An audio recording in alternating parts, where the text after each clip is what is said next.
Olá a todos, este é o canal Revelar e vamos direto ao assunto porque temos vários temas para tratar com vocês hoje. E começaremos com esta suposta nave que teria trazido supostamente também amostras de um asteroide. Vocês sabem que eu não acredito em nada ou quase nada do que a NASA divulga como oficial, né? Eu considero aquilo que eles fazem um grande show de ilusionismo, né? Mas muitas das coisas que eles fazem, na verdade, ocultam um outro tipo de investigação científica que efetivamente eles estão fazendo. Não de investigação espacial, mas de algo totalmente diferente que faria o queixo de muita gente cair, né, caso entendesse efetivamente o que eles estão fazendo. Para que você entenda, basta você prestar atenção em alguns símbolos e sinais que eles utilizam, como os nomes de missões espaciais, de aeronaves, cápsulas e até mesmo os patches de missões especiais que eles realizam. Como, por exemplo, o nome dessa cápsula, né, liberada da espaçonave, segundo eles, chamada Osiris-Rex. Osiris-Rex, na tradução seria então Rei Osíris, e ele seria um dos, ou o principal deus do panteão egípcio, um panteão de deuses pagãos que muitos identificam como os caídos da antiguidade. Então, Osíris é a designação dessa cápsula que vocês estão vendo aí na tela, e isso dá uma pista para aqueles que estudam esse tipo de simbolismo do que é que eles efetivamente estão fazendo. Não por coincidência, a transmissão ao vivo do histórico evento foi divulgada na rede social X do Elon Musk, né? O X aí que pertence, né, à marca de Osíris, basicamente falando, né? Então a NASA ela tem todo o envolvimento com essa simbologia dos deuses caídos. Não é que eles não estejam fazendo investigações científicas, de fato estão, mas na minha opinião e segundo aquilo que eu tenho percebido, não é nada disso que eles divulgam oficialmente. Obviamente que eu tenho que colocar que isso aqui é uma mera opinião minha, né? Porque senão eu teria de apresentar uma série de provas ou no mínimo evidências. As evidências a gente deixa lá para a comunidade fechada, mas só para comunicar, né, então, que isso está sendo divulgado agora. Agora vamos para uma situação mais concreta, né, porque a matéria anterior fica muito assim no campo do achismo, né, para quem não entende o que de fato a gente está falando. Mas isso aqui não, isso aqui é bem palpável, concreto, está na mídia e todo mundo está comentando, né, pelo menos as pessoas que estão por dentro desse assunto. A regulamentação da inteligência artificial não deve ser temida, está dizendo o pai do ChatGPT. O Sam Altman, CEO da OpenAI, falou sobre a regulamentação da inteligência artificial durante um evento em Taipei, capital de Taiwan. Aliás, Taiwan, para quem não está acompanhando, né, continua sob pressão, né? A gente fala sobre ela lá no Geopoliticando, nosso outro canal. Ele diz o seguinte: é possível errar na regulamentação da inteligência artificial, mas ela é importante, a regulamentação, né, e não deve ser temida. É o que diz o Sam Altman. Para quem tem pressa, o CEO enfatizou a importância da regulamentação da inteligência artificial, mas acredita que é possível haver equívocos nesse processo. Ele disse que, embora se preocupe com as regulamentações excessivas, também se preocupa com a falta delas, especialmente para sistemas de inteligência artificial muito poderosos. Altman propõe que modelos mais poderosos que os mais usados no dia a dia, como o ChatGPT, por exemplo, merecem uma atenção regulatória especial.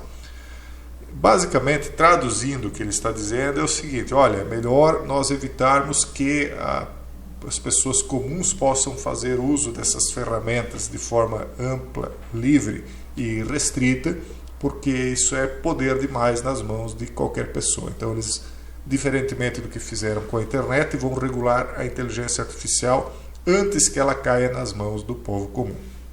Óbvio que eles não vão conseguir prever tudo, né, e as pessoas vão acabar furando o cerco aqui e ali, mas aí eles vêm e fazem uma nova regulamentação mais adiante. Então vamos ver o que é que o governo vai fazer, e conforme o que ele fizer, nós já vamos antecipando também aquilo que possivelmente será o poder que eles tanto temem aí da inteligência artificial nas mãos da pessoa comum. E vamos adiante aqui. Uma das coisas que eles deveriam temer e aparentemente não estão temendo no uso da inteligência artificial é o seu amalgamento, né, a sua conjunção com os robôs. Veja só um vídeo mostrando um robô chamado Optimus da Tesla fazendo yoga, né? Então eles estão avançando aqui em várias frentes, e uma delas é essa humanização dos robôs. Então veja só, ele tem a capacidade de identificar o próprio corpo através de pontos de referência, né? Ele está marcando os pontos, e aí veja a capacidade que o robô já tem de separar peças a partir das cores. Aqui está um pouco lento a transferência, mas ele está separando aqui as peças verdes das azuis. Ali ele tombou uma das peças, ele vai lá arrumar, né? Agora não arrumou, mas tem uma parte ali em que ele faz isso. Aqui, ó, numa interação com a pessoa, como a pessoa tira a peça do lugar, ele mesmo assim identifica o local e a cor, né? Então veja ali, ó, ali a peça tombou, ele vai lá, vai arrumar a peça corretamente. Então a inteligência artificial realmente vem avançando aí. Isso aqui faz lembrar aqueles testes, né, que eram feitos, testes de inteligência. Veja o teste de equilíbrio. Então ele consegue equilibrar o próprio organismo para não tombar, né, de uma maneira lenta ainda, mas faz. E é isso, pessoal. Isso aí vai avançando e vai promovendo o cerco, né? Agora isso aqui só rapidamente é uma observação que um usuário, né, lá da comunidade também, um aluno nosso lá fez. Olha, já isso, no vídeo passado você comentou sobre aquele escudo gigante que foi encontrado dentro do mar, né? Para quem não viu, está no vídeo anterior, falando de um escudo gigante que eu supus poder ser a imagem de uma górgona, de uma medusa, porque isso era comumente usado nos escudos na antiguidade, né? Escudos e armaduras, porque eles acreditavam, né, que as górgonas protegeriam eles de ataques. E aí esse aluno disse, olha, talvez poderia ser uma boca da verdade, né? Também é bem parecido, inclusive, com aquele escudo lá, uma boca da verdade dessas aqui. A boca da verdade é uma enorme máscara de mármore de fama mundial, e diz a lenda que mordia a mão de quem mentia, né? Então aqui tem algumas histórias sobre a boca da verdade. Quem quiser fazer uma investigação, né, já sabe o nome, agora fica fácil de encontrar. É uma possibilidade também. Eu tenho uma verdadeira paixão aí por ler esse tipo de assunto, eu gosto muito. E por falar em esse tipo de assunto, né, foi agora encontrado, isso aqui é uma matéria do dia 25 desse mês, um santuário e templo afundado também do Antigo Egito, cheio de tesouros e segredos. O que será que eles encontraram de novidade lá, né? Tem muita coisa que eles vão encontrando e escondendo. Esse aqui é o olho de Horus, que é o filho de Osíris, que é Osíris encarnado, né? Então essa classe dominante tem uma especial predileção pelos deuses pagãos egípcios. Não que eles não o tenham por outros, de outras culturas, gregas, romanas, e de outros panteões, porque ao final de contas são tudo a mesma coisa, só depende a era, né, recebeu um nome diferente, depende do povo em que esse paganismo foi exercido. E por algum motivo eles têm uma especial predileção pelos do Egito. Essa equipe de arqueólogos descobriu então ao largo da costa do Egito, no Mediterrâneo, um templo submerso e um santuário repleto de inestimáveis artefatos antigos. Então mais uma prova daquilo que a gente vem dizendo, de que muita coisa do mundo antigo está submerso embaixo dos mares, né? E se for buscar em pontos bastante profundos dos mares, eu acredito que se encontrariam cidades ainda mais antigas, talvez soterradas hoje pela lama, né? Mas elas estão lá. Arqueólogos egípcios descobriram um templo dedicado ao deus Amon. Para quem está na comunidade, lembra quando a gente falou de Amon-Ra, né? Inclusive no desenho infantil Thundercats tem lá o Mun-Ra, né? Que é baseado nesse personagem, e ele seria então esse deus que se oporia, digamos assim, ou melhor, que governaria o panteísmo, né? E ele estaria oposto a Atom, né? Então os atomistas contra os amonitas, né? Digamos assim, os amonistas, né? Então os arqueólogos egípcios descobriram o templo dedicado ao deus Amon e um santuário dedicado à deusa Afrodite, submersos ao largo da costa do mar Mediterrâneo, que fica ali entre a África e a Europa, né? O templo fazia parte da antiga cidade portuária de Tones Herakleion, que se encontra a cerca de 7 km da atual costa do Egito, na baía de Aboukir. Então veja só, 7 quilômetros de distância. Veja quanto o mar comeu do litoral egípcio, né? Então, de onde era o porto antigamente até onde é o porto atual, né, a costa do mar atual, são 7 quilômetros de distância. Agora imagine quanto de profundidade tem isso. O mar avançou grandemente. Então eles dizem que hoje o mar está avançando, ou muitos acreditam que as cidades litorâneas são seguras, que nunca vai acontecer nada. É porque não olham para o passado, não conhecem a história da humanidade e a história anterior até a história da humanidade. De acordo com o Instituto Europeu de Arqueologia Subaquática, o templo colapsou durante um evento cataclísmico a meio do século II a.C. Esse evento foi provavelmente causado por um sismo significativo, seguido de um tsunami, que terá levado à liquefação do terreno e ao subsequente afundamento dos edifícios no delta do Nilo. É uma teoria deles, mas eu acredito que isso aqui já vem de muito antes de 2 a.C. Isso aqui muito possivelmente tenha afundado nos tempos aí posteriores ao reinício da história. Os investigadores descobriram uma infinidade de tesouros e segredos. O que me interessaria era saber desses segredos no interior do templo, incluindo instrumentos rituais feitos de prata, joias e ouro. Instrumentos rituais aqui provavelmente seriam instrumentos parecidos com os dos dionisíacos, né? Daqueles libelos daquele líquido vermelho, né? E recipientes de alabastro, outrora usados para perfumes e ungüentos. O local também revelou estruturas subterrâneas sustentadas por postes e vigas de madeira bem preservadas, datando do século V a.C. Interessante isso. Frank Godil, presidente do IEASM, manifestou seu espanto por objetos tão delicados terem sobrevivido a um evento tão catastrófico. Provavelmente porque não foi isso. Não foi o terremoto que teria levado ao colapso do templo. É extremamente comovente dizer. A leste do templo foi também descoberto um santuário grego dedicado a Afrodite. Entre os artefatos encontrados estavam objetos de bronze e cerâmica, bem como uma coleção de armas gregas.